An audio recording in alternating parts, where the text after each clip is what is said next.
Olá, a paz do Senhor, que bênção! Lição número 9. Está sendo um aprendizado este último trimestre de 2024. Estamos fechando com chave de ouro. Pastor Elinaldo Renovato trouxe um tema urgente, atual, mesmo que já estudamos em outros trimestres anteriores, estamos aprendendo bastante nesse trimestre com uma nova observação, buscando pontos diferentes daqueles que já estudamos sobre Efésios, sobre a família, sobre o novo nascimento, enfim. O trimestre está maravilhoso. Comenta aqui na aula se você tem gostado desse trimestre e se você tem aprendido. Para você que está aqui pela primeira vez, sejam todos bem-vindos. Sou Jane Martins, professora de EBD e também superintendente de Escola Bíblica Dominical. É uma satisfação muito grande estar aqui semanalmente com você.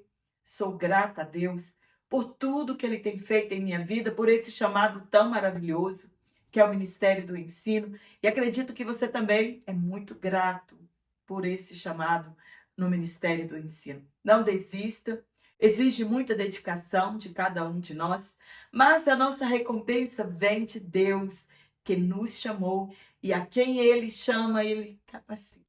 Então, seja grato por tudo que Ele tem feito em sua vida.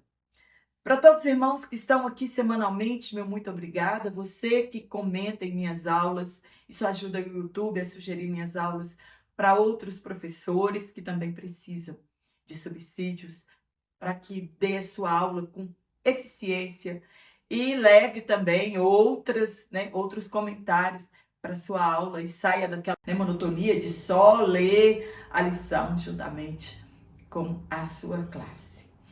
Hoje, na lição de número 9, trataremos sobre promessas para pais e filhos. E os textos que foram tomados por base estão em Salmo 127, do verso 3 ao 5, e Efésios capítulo 6, versículo 1 a 4. Muito conhecido para culto de família. Geralmente tratamos bastante desses textos em nossas aulas, para ensinamento, encontro de casais, encontro de pais e filhos, enfim. São textos que não são estranhos à nossa caminhada. Hoje é pertinente tratar de uma pauta que é pouco abordada em nossas igrejas.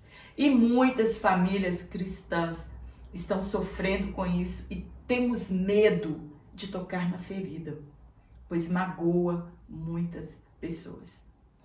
Há grandes líderes que se perguntam onde erraram, que seus filhos estão longe do caminho do Senhor, sendo que ensinaram a palavra de Deus e orientaram seus filhos a temerem a Deus. Muitos perderam seus filhos para as drogas, para o homossexualismo, para a imoralidade sexual, para o álcool, para os prazeres mundanos e, infelizmente, para outras religiões. De quem é a culpa? Se alguém, se é que alguém seja culpado. Relacionamento familiar não é fácil. Criar os filhos no temor do Senhor não é fácil. Mesmo os ensinando e mostrando o caminho da salvação, não é fácil. Não é fácil ser pai e mãe nessa geração que nós estamos vivendo. Fico deslumbrada quando conheço uma família que inteira serve ao Senhor, que amam a Deus, que se amam e que se respeitam entre si. Filhos são presentes de Deus, embora a criação envolva desafios e responsabilidades. Muitos ficam, entre aspas, doidos que os filhos cresçam, acreditando que a partir daí acabaram-se as responsabilidades. E filhos ficam também, entre aspas, doidos para se libertarem dos pais, acreditando que assim não terá nenhuma responsabilidade com seus pais.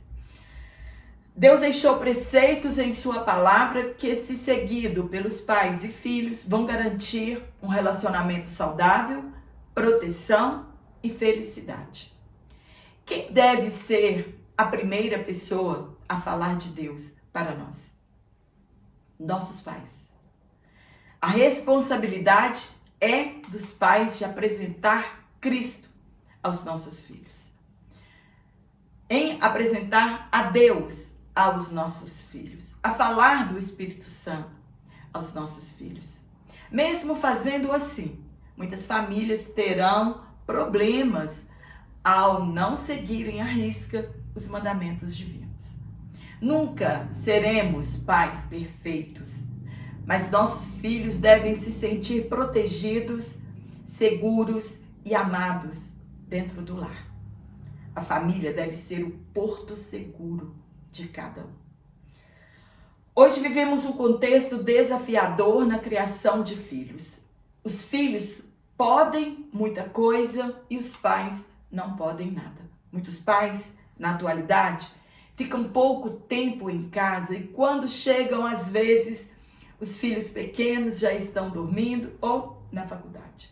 Não há tempo mais daquele momento de se sentarem à mesa e confraternizarem, pois quando estão em casa, cada um está em seu celular e até mesmo as crianças já possuem um celular e isso dá tempo aos pais de descansar.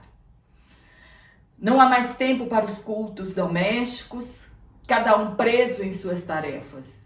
E outros que podem fazer isso não sentem desejo disso e acreditam que é uma bobagem.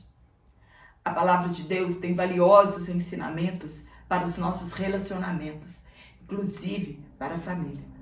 E é aqui, em família, que podemos usufruir das bênçãos de Deus. Fica comigo até o final desta aula e juntos vamos aprender bastante a respeito da palavra de Deus. No tópico 1, nós vamos falar sobre o relacionamento bíblico entre pais e filhos. Lembrando que eu vou deixar aqui na descrição da minha videoaula um card ou um link que você pode acessar, o link do meu WhatsApp. Você fala diretamente comigo e pode adquirir o PDF único ou ser um assinante trimestral. Também o link da minha videoaula na Hotmart em PDF. Você compra qualquer hora, né? Você adquire em qualquer hora, em qualquer momento. Sábado, domingo, feriado. Às vezes demoro para responder, trabalho o dia inteiro. E às vezes fico em falta com alguns dos irmãos. Mas o link da Hotmart você tem liberdade de adquirir quando precisar. No primeiro ponto, nós vamos falar sobre pais e filhos.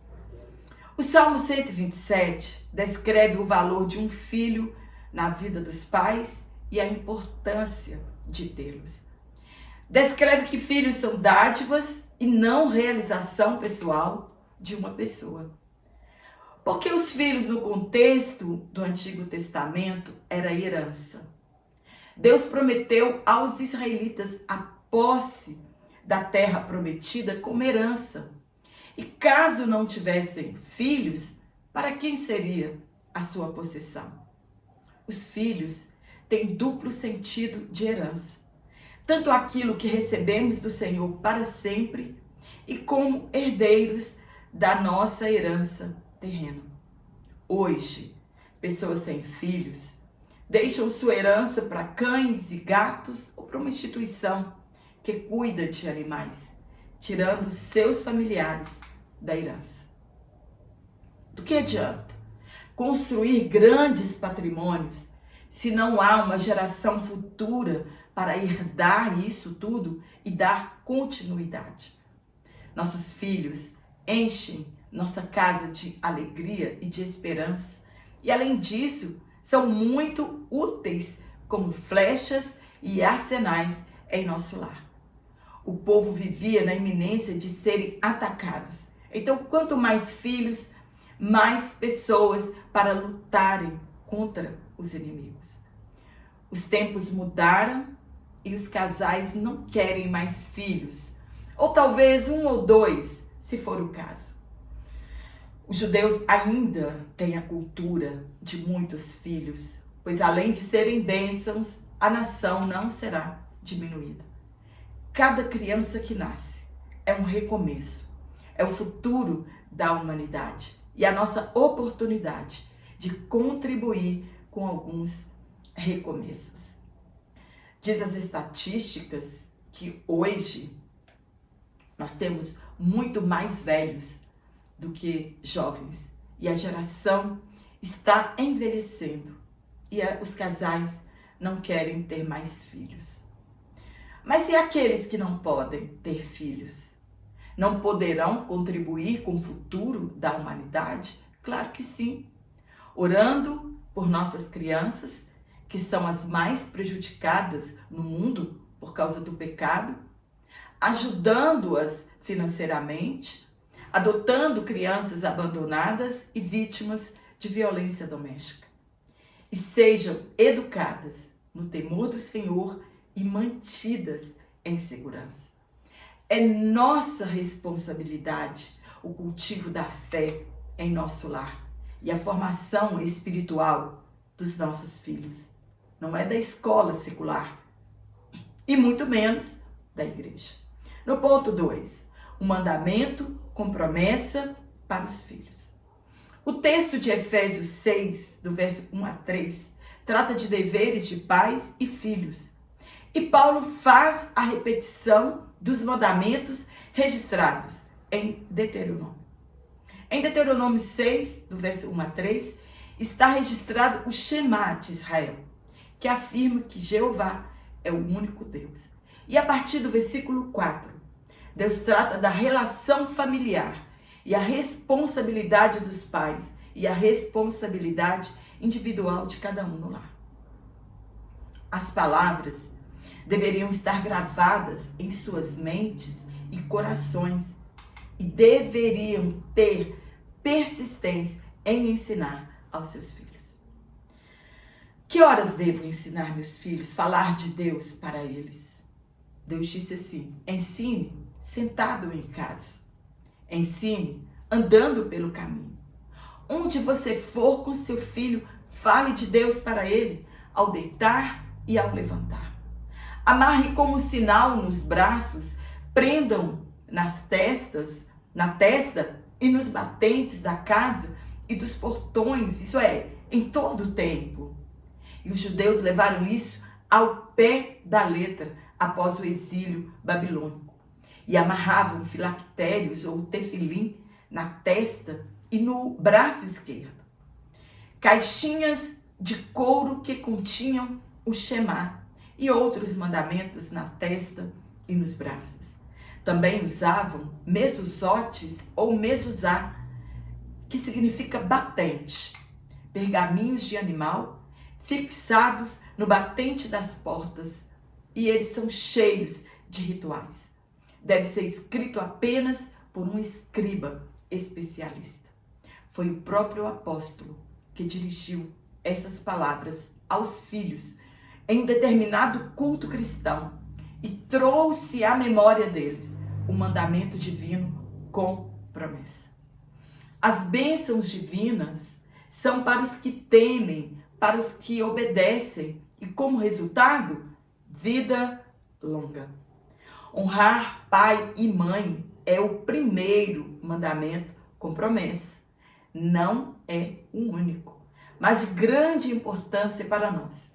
E ele resulta em longevidade. Mas o que é honrar os pais? Muitas pessoas não sabem.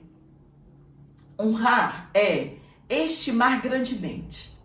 O filho que aceita as palavras do pai, seus anos de vida se multiplicam. Honrar é cuidar. José mandou buscar seu pai para ficar perto dele e assim cuidar bem melhor. É demonstrar respeito. Não é porque envelhecemos, nossos filhos podem nos desrespeitar ou nos tratar de igual para igual. Nossos pais sempre serão nossos pais. Honrar é obedecer no Senhor, é claro. Tudo isso para que tenhamos vida longa sobre a terra. Infelizmente, a ordem na atualidade correta é: pais, obedeça aos seus filhos, satisfaça-os em tudo para que você tenha paz e nenhum embate em seu lar. Seria hilário se não fosse uma realidade trágica em nossos dias. Mas muitos dizem, mas isso é na lei? Jesus não veio invalidar a lei, e sim cumpri-la. O que caiu em desuso foi a lei cerimonial. Mas e os jovens que morrem cedo? É porque não honraram seus pais? Nem sempre é assim. Existem coisas que não podemos explicar e nem a palavra de Deus tem a pretensão disso.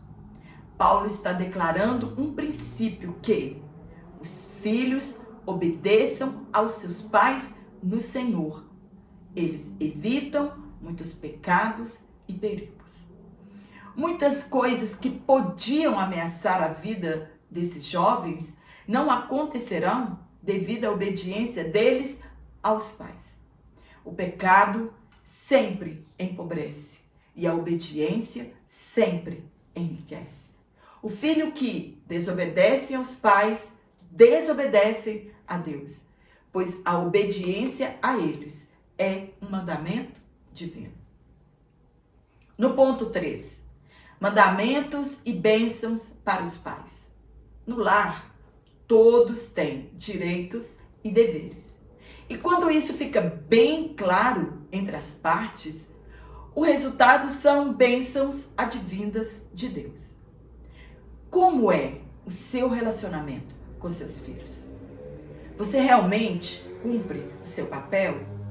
Ou é daquela geração que é amigão do seu filho ou amigona da sua filha e não respeita a linha que separa paternidade de amizade?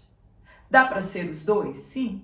Podemos ser pais e ser amigos de nossos filhos, não deixando que essa amizade te impeça de apontar o caminho em que ele deve andar, de corrigir e de disciplinar o seu filho. Mostramos o caminho com exemplos e palavras. Devemos dar diretrizes aos nossos filhos, mas a escolha sempre será deles. Não se culpe se seu filho ou sua filha não fez uma boa escolha, desde que você tenha certeza que ele ensinou a palavra de Deus. Os filhos devem nos obedecer. Entretanto, não podemos irritar nossos filhos. O segredo é não deixá-los fazer tudo o que querem, para não haver embate entre vocês. É tratar nossos filhos de maneira justa. Em Efésios 6:4, Paulo adverte aos pais a não provocar a ira aos filhos. O que dizer de Jacó com sua preferência por José? Isso causou ira e ciúmes nos demais irmãos e conhecemos, infelizmente, o final da história. O que dizer de Davi com sua negligência com os filhos? Ele despertou a ira e vingança em Absalão. Isaac mimou demais a Esaú por ser primogênito e dividiu o amor dos pais com os gêmeos e conhecemos o final da história. Ele mimou tantos filhos que não teve autoridade suficiente para dizer um basta ao pecado dos seus filhos. Muitas das vezes, nós somos os culpados nas desavenças em nosso lar, pois iramos os nossos filhos. Em outro lugar, Paulo adverte aos pais a não irritar os seus filhos, isso conforme a tradução da NVI ou NVI. O contrário de criticar ou irritar é animar nossos filhos, é elogiá-los quando oportuno, sem favoritismo, ensinando com exemplo, não ser injusto na disciplina, deixando de levar a sério problemas que são difíceis para os nossos filhos. Para você não é, mas para você, para ele, é difícil. Então ouça seu filho e encontre uma solução. Vou contar um exemplo aqui que parece banal, mas é sério. Um certo pai criticou seu filho pré-adolescente, que dizia estar com problemas e por isso estava desanimado e triste. O pai questionou seu filho dizendo: quantos boletos mesmo você tem para pagar? Indaguei a tal pai perguntando se quando ele era pré-adolescente, ele nunca tivera problemas tipo estar apaixonado. Sim, gente, crianças e adolescentes, eles também se apaixonam. Estar sofrendo desprezo pelos amigos, ser tratado com indiferença pela sua situação financeira e etc. No mundo deles, eles também têm seus problemas. Nós, pais, precisamos conhecer e entender e ajudar os nossos filhos. Devemos conversar com nossos filhos e saber seus problemas de fato e não criticá-los antes de assim oferecermos ajuda. Devemos nutrir nossos filhos não somente com alimento físico, mas com alimento espiritual e emocional. Um lar desestruturado gera filhos fracos emocionalmente. Jesus foi criado assim. Mesmo que não tivera um lar perfeito, e ele também teve de enfrentar o ciúme de seus irmãos por ser quem ele era, né? A palavra de Deus descreve Jesus como uma criança que crescia em estatura, em graça e sabedoria diante de Deus e diante dos homens. Deus escolheu os melhores pais para Jesus, que nutriu a Jesus mentalmente, fisicamente e emocionalmente. Jesus viveu entre aspas, em off, até chegar o momento de viver seu ministério terreno. Os filhos são bênçãos em nossas vidas. É um aprendizado diário para o homem que teme ao Senhor. A Bíblia diz que sua mulher é como uma videira frutífera. Segundo o comentário da NVI, a videira é um símbolo de fertilidade e talvez de encantos sexuais. São bênçãos para o lar. É a mulher que tem o seu lar como prioridade e seus filhos como brotos de oliveira ao redor de sua mesa. São bênçãos para o lar. Aqui o texto está tratando da mulher que tem o seu lar como prioridade. E diz também que seus filhos são como brotos de oliveira ao redor de sua mesa. Mesa traz a ideia de comunhão. Sempre verdes, com a promessa de longevidade e produtividade. Tanto a videira como a oliveira têm longevidade excepcional e desempenham um papel fundamental na vida das pessoas. Produzem vinho e azeite. O vinho fala da alegria e o azeite fala da cura diária que devemos ter em nosso lar. No tópico 2, o cuidado dos pais com os filhos. No primeiro ponto, cultivando o ensino da palavra de Deus. Ambos, pais e filhos, têm responsabilidades no lar. Entretanto, a nossa maior responsabilidade é cultivar o ensino da palavra de Deus em nosso lar. Visto que o mundo a despreza sempre, e nossos filhos devem levá-la por onde forem os princípios bíblicos e os valores da palavra de Deus.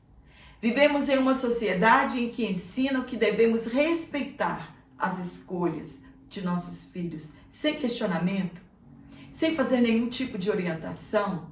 Infelizmente, eles aprendem tudo errado nessa geração corrupta. Eu sempre digo que alimentar nossos filhos fisicamente é muito mais fácil do que alimentá-los espiritualmente. É um peso muito grande que recai sobre nós. A formação do caráter dos nossos filhos e sua fé. Você incentiva seus filhos a frequentarem uma igreja local? Fazem isso com o seu exemplo? Você é do tipo que leva seus filhos à porta da igreja e depois os buscam no final de uma EBD? Quantos cultos domésticos você faz na semana? Você jejua pelo menos uma vez com seus filhos? Você é assíduo nos cultos da palavra ou doutrina? Nosso lar é a extensão da igreja. Adoramos, cultuamos a Deus, louvamos e oramos. Você se alegra nos dias de ir aos cultos? Você pode dizer como o salmista, entre aspas, alegrei-me quando me disseram, vamos à casa do Senhor? Ou você vai por obrigação? Ensina seu filho a amar os líderes ou fala mal deles em sua casa com seus filhos? Lê a Bíblia e estimula seus filhos a fazer o mesmo? Devemos levar nossos filhos a Cristo e tocarem e serem tocados por Ele. No ponto 2, prioridades na vida familiar. Nossa família é o nosso primeiro ministério. Se não cuidarmos bem dela, não teremos condição nenhuma de assumir qualquer ministério no reino de Deus. O obreiro precisa ser irrepreensível, marido de uma mulher e seus filhos serem obedientes. E ele não pode ser acusado de dissolução. As mulheres devem ser sinceras quando seus maridos são escolhidos para estar e fazer parte no ministério da igreja local. E dizer quem realmente são seus maridos em casa. Infelizmente, muitos são violentos fisicamente, com mulher e filhos, e também de palavras. Esse tal homem não tem condição nenhuma de ser parte de um ministério local. Eliseu, ao ser chamado para profeta e seguir a Elias, primeiro pediu para despedir-se de sua família e confraternizarem antes de sua partida. Isso fala de respeito e de honra. Todo homem, sendo cristão ou não, sua família é seu ministério e prestará contas a Deus do que fez com ela. Quando entendemos que o primeiro amor é o do cônjuge, que o segundo amor são nossos filhos e que depois vem a igreja local, nosso lar será muito melhor. Não somos uma só carne com os nossos filhos, e sim com o nosso cônjuge. Por isso, o nosso cônjuge é o nosso primeiro amor. Não podemos admitir que nossos filhos tratem com desrespeito nossos cônjuges, mas você é o primeiro a dar o exemplo. Tem filhos que gritam com a mãe ou com o pai, e a mãe ou o pai não se importam. Não, é sua carne. E você deve dar o exemplo a seu filho e ensinar esse filho que ele não tem autoridade e poder para gritar com a mãe ou com o filho. Porque antes de ser a mãe deste filho, ela é a sua esposa. No ponto 3, disciplina e estímulo aos filhos. Nossa forma de disciplinar nossos filhos deve ser equilibrada e sem violência, tanto física ou em palavras. O amor deve superar toda forma de disciplina. Todo pai corrige o filho que ama. Isso é bíblico e um princípio que não pode ser quebrado. Deus nos corrige porque nos ama, entre aspas, porque o Senhor corrige o que ama e açoita a qualquer que recebe como filho. Se suportais a correção, Deus vos trata como filhos. Porque que filho há quem o pai não corrija? Disciplinamos nossos filhos pela correção e pelo exemplo. Vejamos. Você mente e depois quer cobrar lisura do seu filho. Você grita e depois quer que o seu filho se comporte por você. Você fala mal das pessoas e depois quer cobrar sinceridade na vida do seu filho. Quer cobrar respeito se você mesmo não respeita sua esposa, o seu marido e os seus filhos. Da mesma maneira que corrigimos, devemos elogiar nossos filhos, porque damos demonstração de carinho e afagos, que também é muito bom. Quantos pais não abraçam, não beijam seus filhos, não dá demonstração de amor e de carinho física? Tudo deve ser dosado em nosso lar. Se você não tem o hábito de fazer isso, demonstrar carinho, um abraço e beijos, comece a partir desta aula. No último tópico, bênçãos, pais e filhos. Primeiro ponto, bênçãos para a posteridade. O homem que teme ao Senhor verá os filhos de seus filhos. E não tem coisa melhor do que netos, não é mesmo? E além dessas bênçãos, Deus prometeu derramar do seu espírito, não somente aos daquela geração, mas prometeu derramar sobre seus filhos, e os filhos dos seus filhos, e toda geração que vir. Seus filhos iriam profetizar. Há uma promessa de vida imersa no espírito para os nossos filhos, mas nós ensinamos isso a eles. Incentivamos nossos filhos a viverem uma vida abundante no Espírito. A promessa não é somente para nós, mas para os nossos filhos também. Incentivamos nossos filhos a tudo. A serem grandes profissionais, outros a serem doutores, mas infelizmente não estimulam seus filhos a serem usados por Deus nesta geração. A serem vasos e cheios do Espírito Santo. No ponto 2, família, lugar onde os filhos devem ser abençoados. Aprendemos que é dever dos líderes abençoarem o povo. E você? Abençoa seu filho? Você quer ser abençoado por seus pais? Eu vou contar um testemunho meu mesmo, aqui até muito engraçado. Mas a gente, quando é nova na fé, fica assim, né? Pensando, e é criada nessa coisa de pai abençoar, de mãe abençoar, e da gente ser abençoado, e da gente sentir necessidade de receber a bênção dos nossos pais. Quando eu me casei muito jovem, eu tive muita dificuldade, né? Lá no meu novo lar, ao deitar e ao levantar. Pois eu não tinha a bênção dos meus pais, e sozinha, lá na minha casa, eu pedia bênção para eles. Imagina isso, é muito engraçado. E às vezes eu ligava mais cedo antes de deitar, somente para ouvir da minha mãe: Deus te abençoe, minha filha. Gostei muito a me acostumar com isso, de não ter aquela bênção diária da minha mãe, do meu pai, todos os dias, né? E somente ouvir isso pessoalmente quando eu estava perto dela. Muitos hoje desprezam esse princípio de abençoar e de pedir bênção, não sabendo a importância de sermos abençoados por nossos pais. Muitos acham até muito careta, né? Eu cobro muito dos meus filhos isso. Quando chegam perto de mim, e às vezes tá conversando, eu falo: cadê a bênção, gente?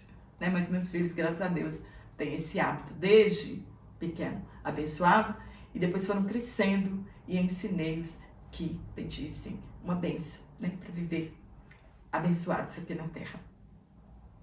A primeira experiência que nossos filhos devem ter com Deus é em nossa casa. Eu lembro-me quando meus filhos eram pequenos e fazíamos nossos cultos domésticos, e cada dia era dia de um orar e explicar o texto bíblico, e eu depois ficava ali orando, sendo renovada, falando em línguas, em mistério com Deus, e escutava meus filhos me imitando e falando em línguas estranhas. No momento ali eu não corrigia, deixava, mas depois os ensinava que teriam eles mesmos de terem essa experiência com o Espírito Santo, sem ser imitação. Meu mais velho, ele foi batizado no Espírito Santo aos 5 anos de idade. Porém, infelizmente, nenhum deles hoje se encontram na igreja. Até peço a você que ore pelos meus filhos, para que o Espírito Santo seja derramado na vida deles. Mas eu creio que Jesus ainda os usará nesta geração. Devemos ser os melhores amigos de nossos filhos, e eles possam nos contar todas as suas aflições. Senão o mundo os ouvirá e darão conselhos que levarão nossos filhos para longe de Deus. No terceiro ponto, pais que protegem seus filhos. Não é errado proteger nossos filhos. Às vezes digo aos meus filhos que meus conselhos são somente para protegê-los do perigo e não errarem onde eu errei, ou que percam o benefício da vida eterna. É melhor aprender com os erros dos outros do que com nossos próprios erros. Entretanto, se errarem, terão de arcar com as consequências. Não podemos eximir nossos filhos da culpa e de colherem suas consequências. Pais que assim fazem, colhem frutos amargos.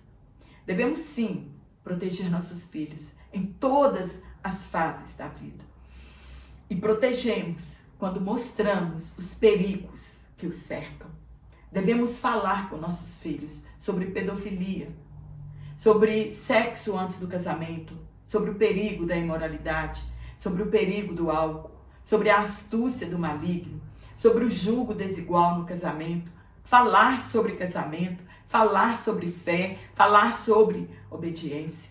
Devemos cercar nossos filhos de cuidados e termos nossa consciência tranquila de que ensinamos o caminho de Deus. É o que está escrito em Provérbios. Filhos precisam ter a liberdade conosco de falar de suas demandas na atualidade, no lar. Nossos filhos precisam ter limites em nosso lar e, acima de tudo, eles têm a necessidade de serem amados.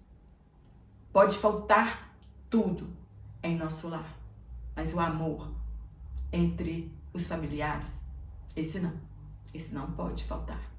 Amém? Espero ter te ajudado com este comentário. Que você curta, compartilhe, comente aqui na minha aula. Se você não está recebendo as minhas aulas semanalmente, desative os sininhos das notificações, conte de 10 a 20 segundos e depois ative e você será notificado quando eu postar as minhas aulas. Não deixe de comentar, isso é muito importante. Um forte abraço a todos vocês e eu te espero aqui na próxima aula, se Deus assim nos permitir então.